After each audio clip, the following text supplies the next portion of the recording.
Good. And without further ado, I would love to introduce Dr. Bashar Shala. Wonderful. Thank you so much.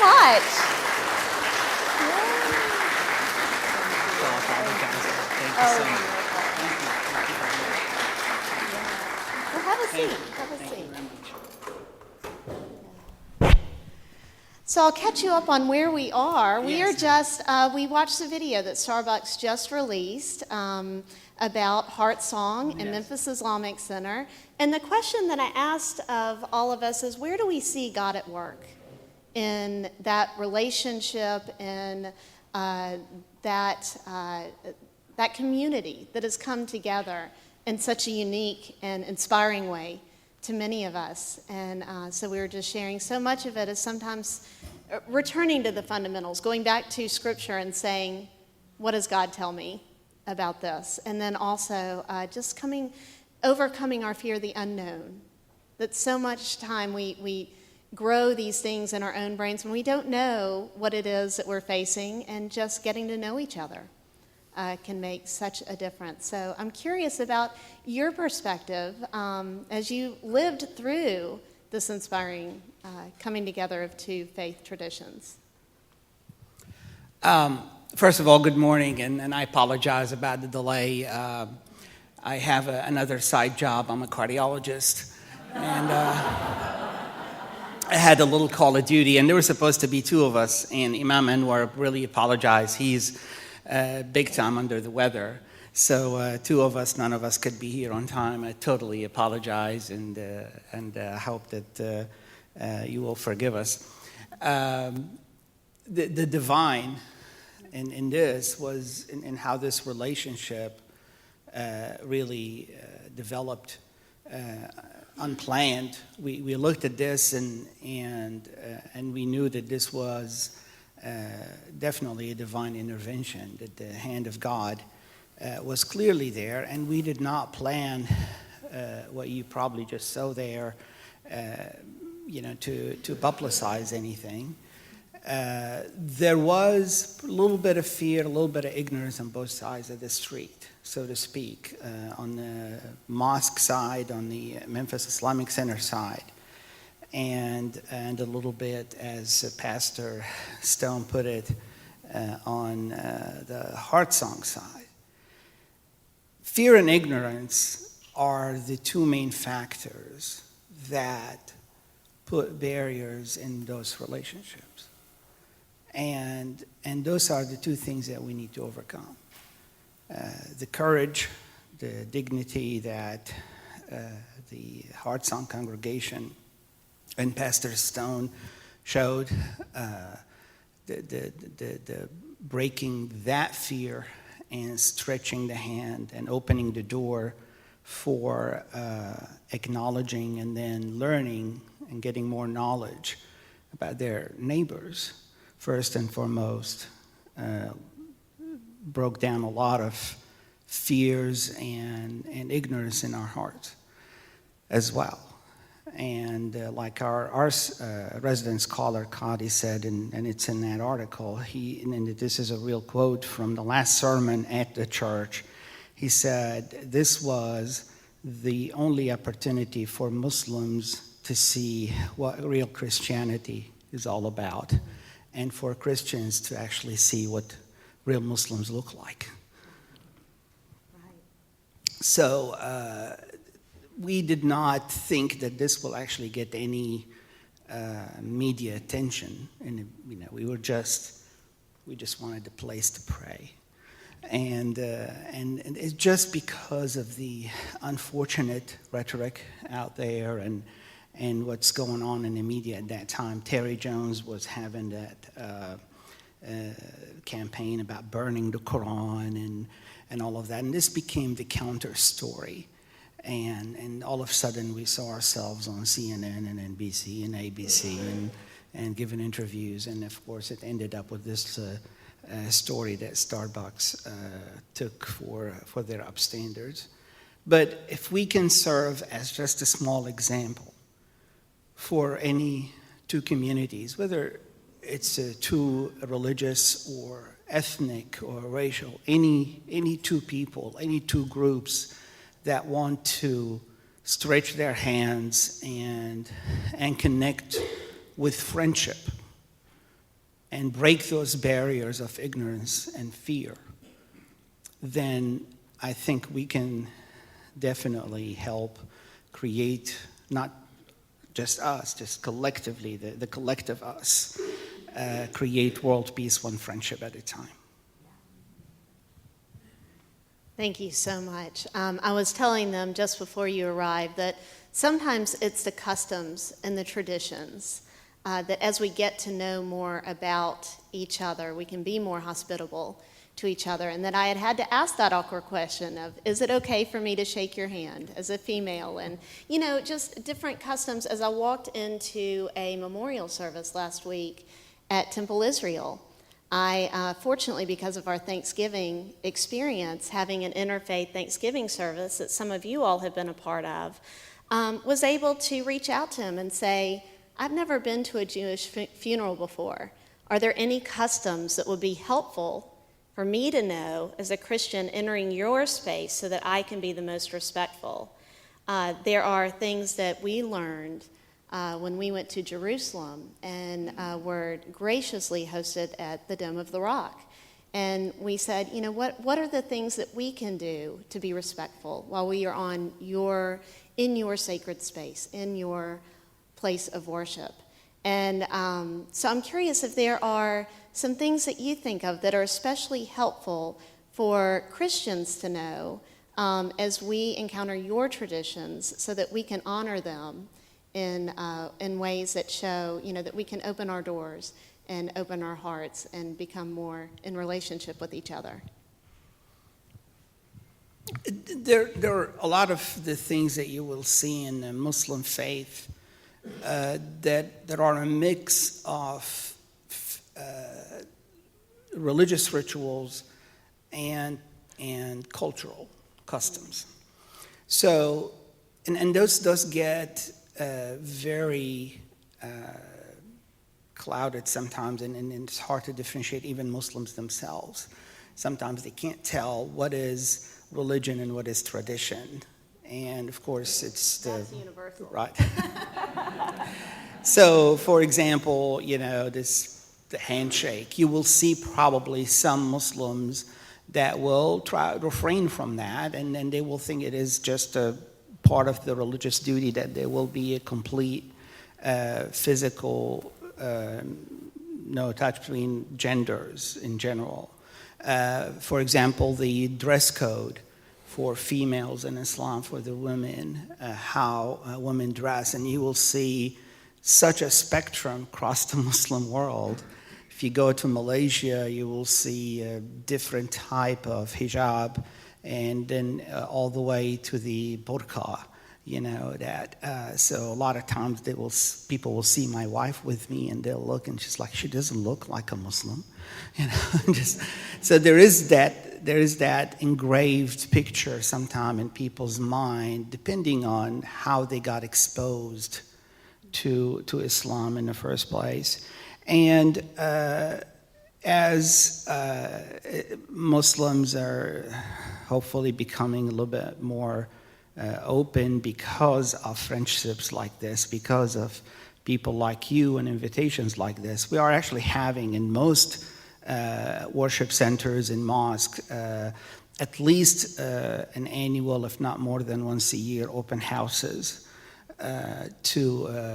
for visits, for people to come and just see the different aspects of religion and learn more about it. At Memphis Islamic Center, every Friday service is open. We actually stream it online, on our website, and guests are always welcome just to walk in. We don't, there's no requirement at all, and people can see.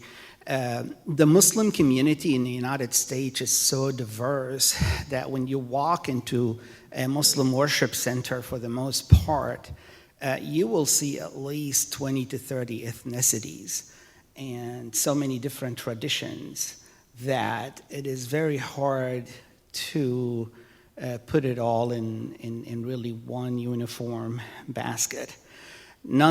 Having said that, there are certain religious restrictions or code or law, just like the Jewish faith have certain restrictions and laws regarding food and dress code and conduct and morality and ethics, like any other faith-based system. That again is there. Some of that is uniform, but a big part of that again is subject to interpretation. So when someone asks me sometime about a certain thing in Islam and I said no, they say, oh, but the other guy said that is just definitely not. And said, anyone that tells you definitely and surely about something that is related to certain things, probably definitely not true. It's not likely. So, a lot of these, the entire idea of Sharia law, I had to mention the S word. The entire idea of Sharia law is for it to be a dynamic set of laws that is interpreted by the scholars of the time and the place where Islam is. So it really varies. The Islamic law that was practiced in Spain was a little bit different from what was practiced in China and what was practiced in Indonesia and what was practiced in Baghdad. And a lot of times when we portray Islam, we just have a picture of a very small geographic and demographic sample. Arabs in general are only 15% of Muslims all over the world. So 85% of Muslims in the world are non-Arabs, are not Arabs. And Arabs in general are not Muslims 100%. So only about 80% of Arabs are Muslims and the other 20% are Christians and Jews. So a lot of times these two things get also mixed in, and there's a lot of, I wouldn't say stereotypical, but a lot of just preconceived ideas that all of that can most of the time change when there's more interaction with Muslims one-on-one. So I really would encourage most of the time when I speak about this, I would encourage people just say, get to know a Muslim, get to know your neighbors, get to visit a center and meet people one-on-one. And I think it will be an experience that will just enrich your understanding of the faith and the community. Thank you so much. At this time, just wanted to remind you all that Sandy and Ben and Jane are all kind of circulating the rooms. If you have any questions, just raise up your card and they'll be sure to grab them. And do we have one right now? Oh, wonderful. Oh, good. So this is a question: how can we as Church of the Holy Communion connect more closely with the Memphis Islamic Center, or open our doors and start to form those one-on-one relationships? So the sky's the limit. I tell you what we've done with other congregations. Now, with Heartsong, of course, they're our neighbors across the street, and we have done so many things from interfaith dialogue classes. So, like you would have the Sunday class. What we had with them before is we did have understanding Christianity and understanding Islam classes, and what we did is one Sunday Muslims would go to the church and study about Christianity, and in another day the Christian group would come to the center and they would learn what the basics of Islam really means. And we've done other things. We've done philanthropy activities together. We've done blood drives. We have done homeless feeding. We have done clothes drives. We have done fundraisers for charitable causes together. We cleaned the neighborhood together. There's so many things that we've done. We've done similar things with Idlewild Church and their congregation. We have done other things as well with different congregations across the area to a different extent. So they're really, and we are very open, like I said, in our center and in our community to any suggestions. A lot of times, we would reach out when the opportunity poses itself, and another time we would get that opportunity, and our response is always yes, whatever the suggestion is, because we're really very eager to build relationship with our friends and neighbors, and to just open our doors and show everyone that we do have a lot to offer as part of this community, and we have nothing to hide. And I'll make a plug here for the Tuesday night before Thanksgiving, when a whole group of us come together for interfaith worship. And we had the privilege of getting to speak last year, along with Rabbi Feivel Strauss of Temple Israel. The three of us got to speak about our our faith and our perspectives on what it means to be a refugee. And so that happens each year, the Tuesday before Thanksgiving, when a lot of different faiths from all around Memphis come together to worship. We have another question. This one is as it relates to connecting with the non-Islamic congregations, but also the Quran. Oh, wonderful. So what passages of the Quran have you returned to when your center has reached out to non-Islamic congregations? And I think that goes back to when in the video they said, well, the Heart Song parishioner says, I'm nervous. I don't know what to do. And the pastor says, return to the Gospels and read that. So what is some place in the Quran that you go to as you're doing interfaith work to gain strength and courage in those awkward moments? And there are so many in the Quran that show how to stretch a hand and how to receive a helping hand, and how to open with a word of welcome and love, and the word of Arabic that is used in how you should connect with your non-Muslims, friends and neighbors, is the word bir, which is the same, oddly enough, is the same word that God uses in the Quran for how you should deal with your own parents. So we derive that's how much respect and that's how much love you should offer out there when your neighbor, the non-Muslim neighbor, give you their hands or open their doors for you, or they would come to you for asking for help or asking for anything that you would offer for them. And there are many others as well in the Quran. And unfortunately, a lot of times these verses in the Quran don't get the headlines, but some other misinterpretation by the fanatical groups is what gets the headlines, because that's what makes the news.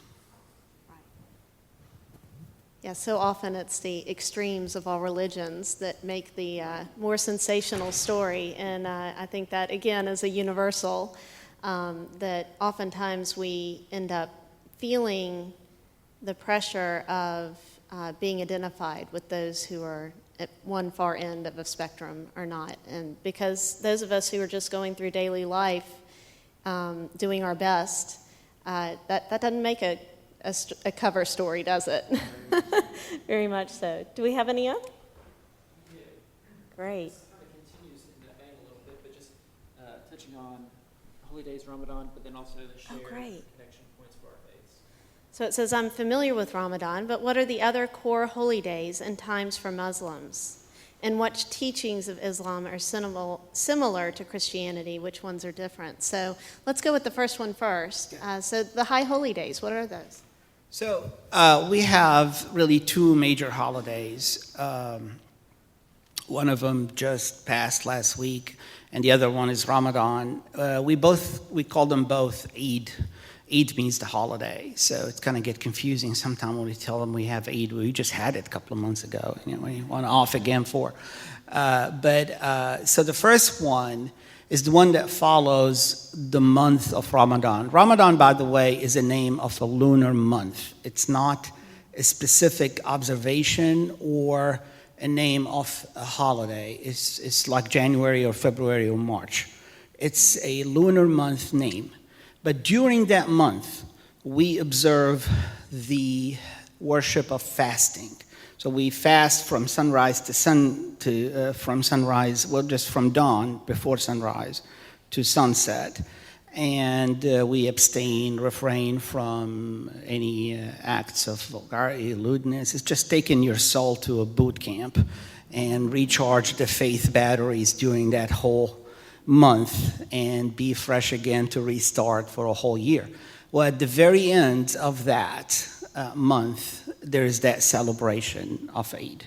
That is a holiday for us. But the month is an observation of worship.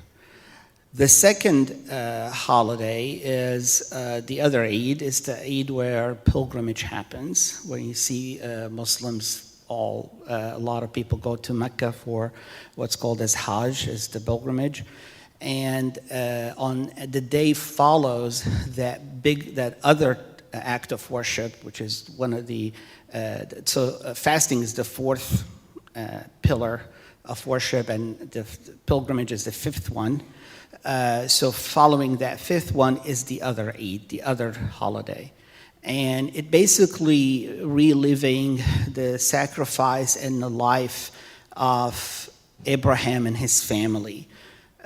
Because during Hajj, during that pilgrimage, Muslims walk in the footsteps of Hagar and Abraham and relive the story of the sacrifice. And they end that with the Day of Sacrifice. It's called the Festival of Sacrifice. And that's actually considered the major holiday, the one that is bigger than Ramadan. It goes on for 4 days, while the one after Ramadan is a one-day holiday. So these are really the two major holidays. There are smaller holidays that just came into the tradition later on, not recognized by the majority of the scholars. But these are the really two main holidays. There was another question. The next one was, what teachings of Islam are similar to Christianity? What is Abrahamic faith? What do we share? So this really can go on for hours. I know. Years.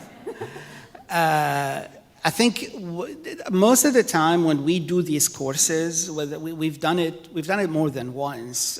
We've done two long courses with Hartsong and Idlewild. And what surprised both Muslims and Christians that attended these courses are how similar the teachings are. And sometimes you can just follow word by word.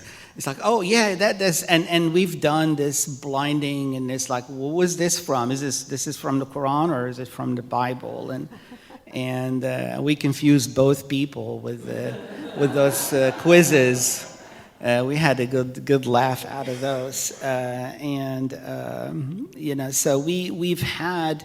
There's a lot of commonalities between the two faiths. Now, Islam is the only non-Christian faith that recognizes Jesus Christ as the Messiah. Now, probably the part of the question was, what are the differences? The main difference between Islam and Christianity is the recognition of the Trinity. Beyond that, I think you will find a lot of similarities and almost identical teaching when it comes to ethics, morality, codes of conduct, etc. Very good. A lot of good questions over here. This is getting very difficult. Hard to choose, like a candy store. I'll go with that one next. I think that's And it shows that we hope that this is only the beginning of many conversations, and definitely. How many Muslims are in the Memphis area? And it says we hear on TV of the various sects. Do they worship together here? Are there, what would be helpful for our knowledge in that area? Okay. So the exact number of Muslims in the Muslim area is really not very well known. We just don't have a good census. We guesstimate. From, we don't know. I mean, there are Muslims out there that just don't come to church, right?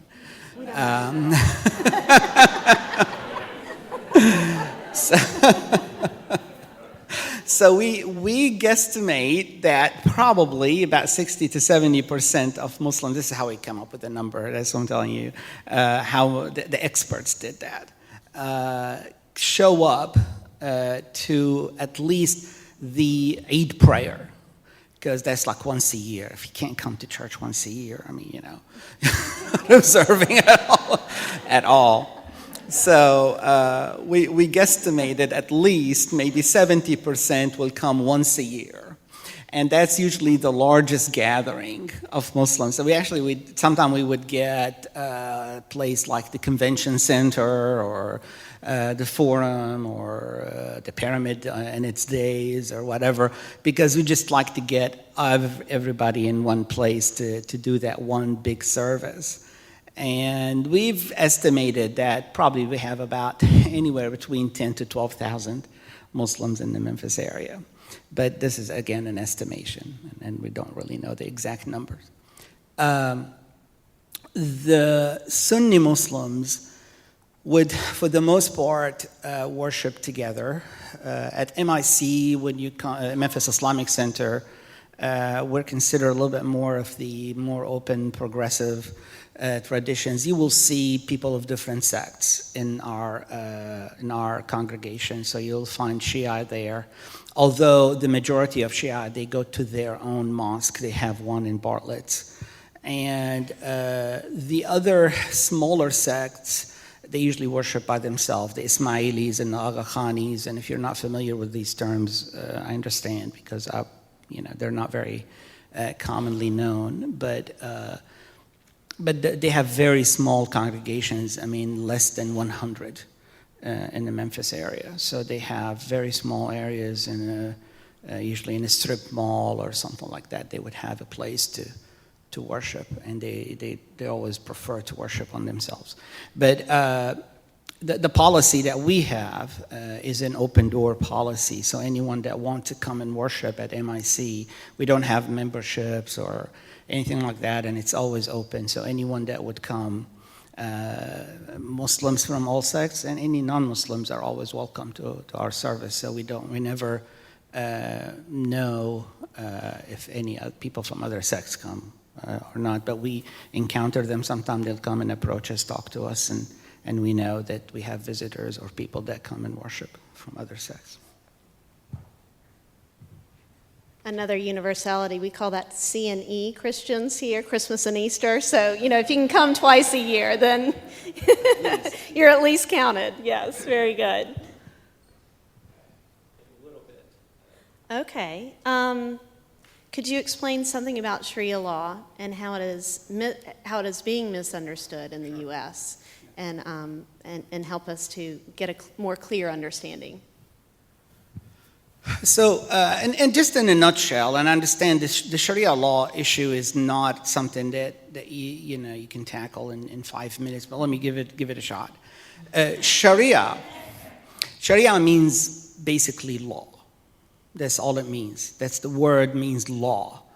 And Islam is a religion where law is part of the religion, just like Judaism.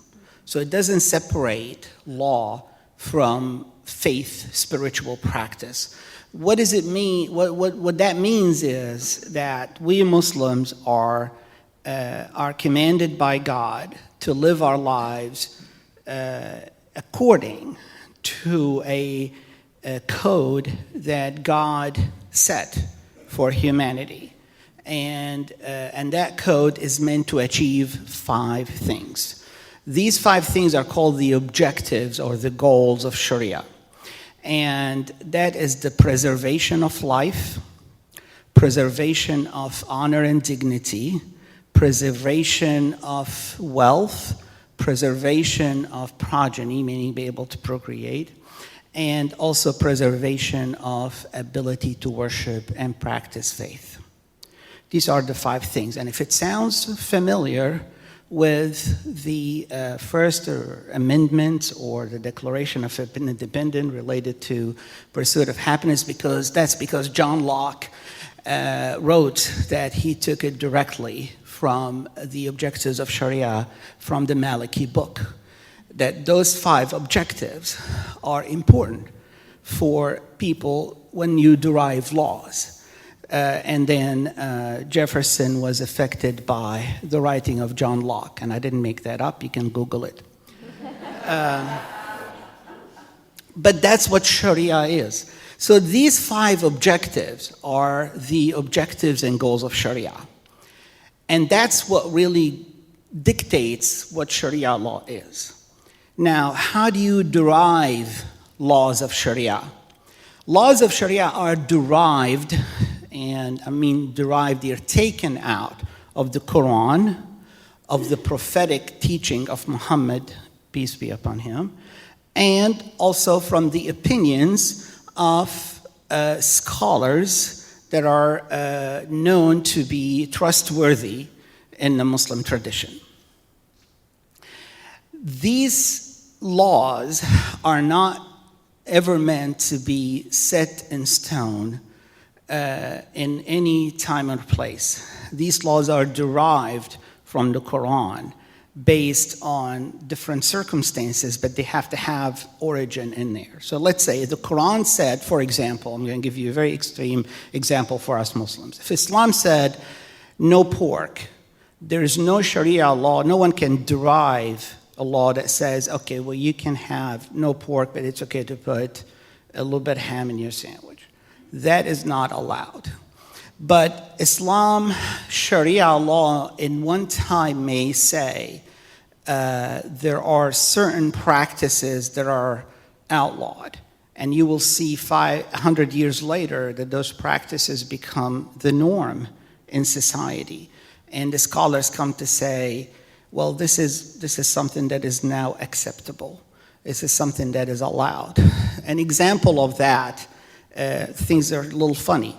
Any substances that alter your mind are generally not allowed in Islam. For example, alcohol, if it causes intoxication and it changes the mind alertness and it causes the mind to not be sharp, then it's not allowed in Islamic tradition.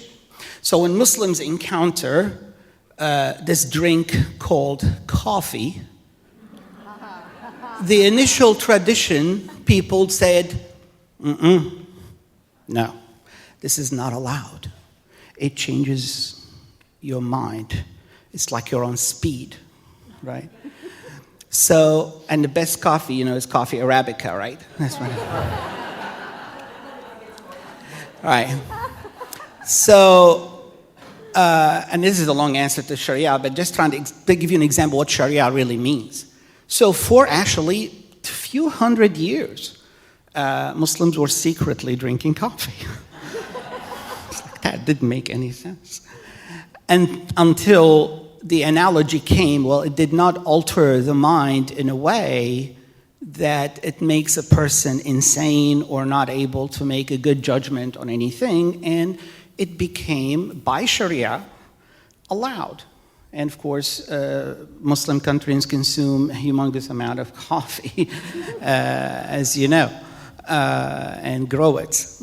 So that is one example of how Sharia can change from one time to another. The other things, like, for example, in the time of Prophet Muhammad, no one knew what marijuana is all about.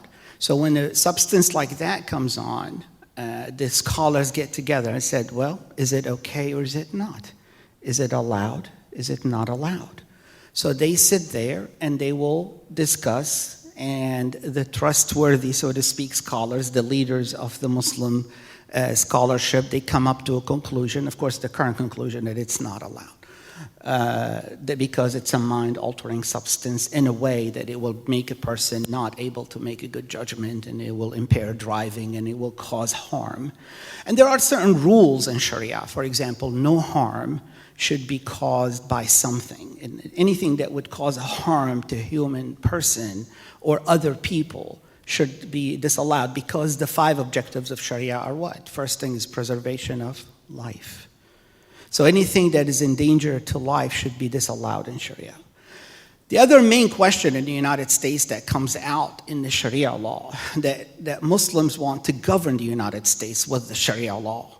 And that's really just this, unfortunately, it's just a scare tactic, because Sharia law by itself tells Muslims to live by the law of the land that they live in, by Sharia.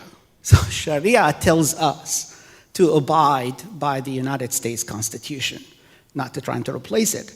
That's what Sharia says. As long as Sharia, as the 5 things are achieved. The Constitution of the United States allows us freedom of religion, preservation of life, wealth and property, procreation, and practice of our faith. So these things are guaranteed under this Constitution, and our Sharia tells us to abide by the law of the land.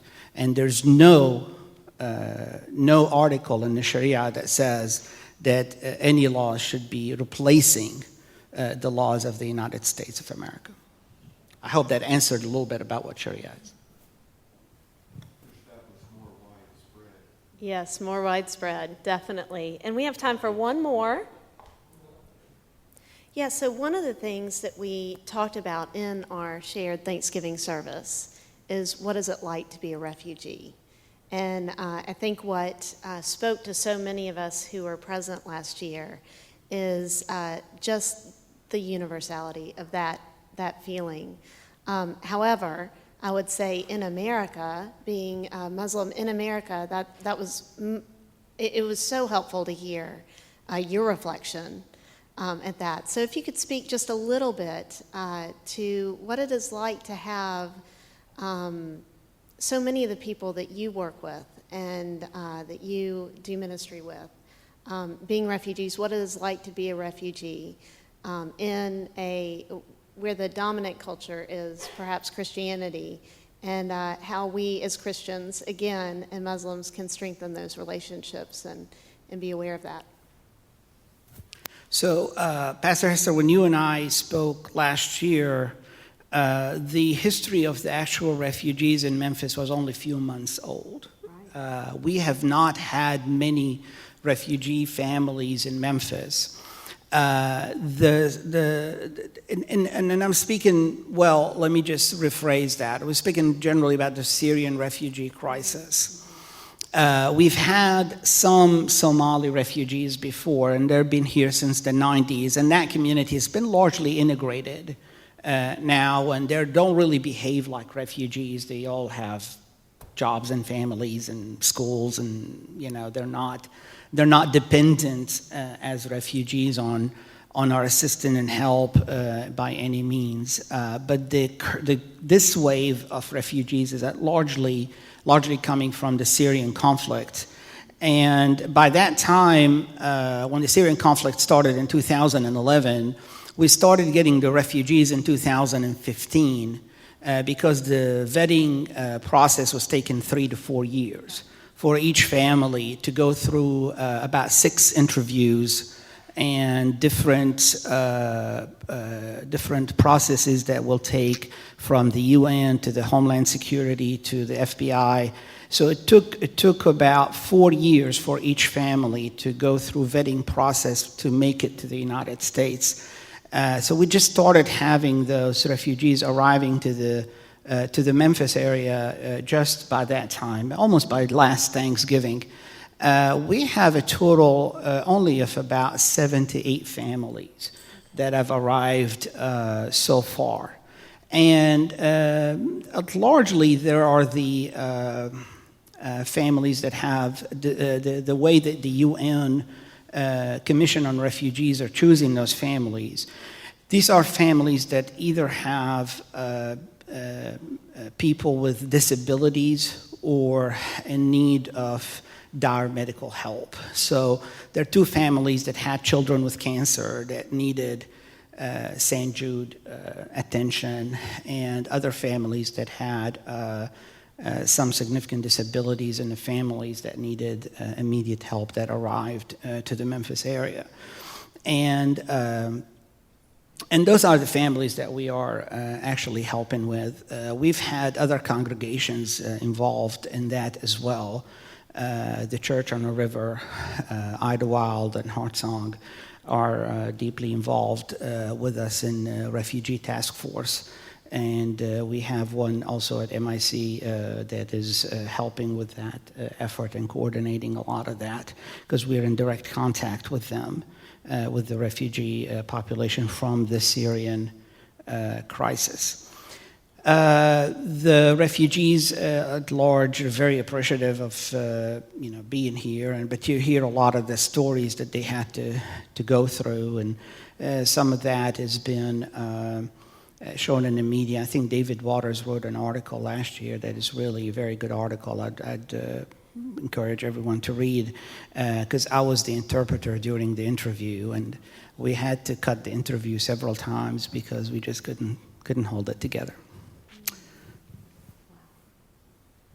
Well, again, I hope that this is only the beginning of many conversations together, and thank you so much for your time to come and speak with us and share more about your faith with all of us, and know that we are likewise open and welcoming any and all opportunities that we have to continue in our friendship. Thank you very much. Thank you. Thank you all very much. Thank you so much.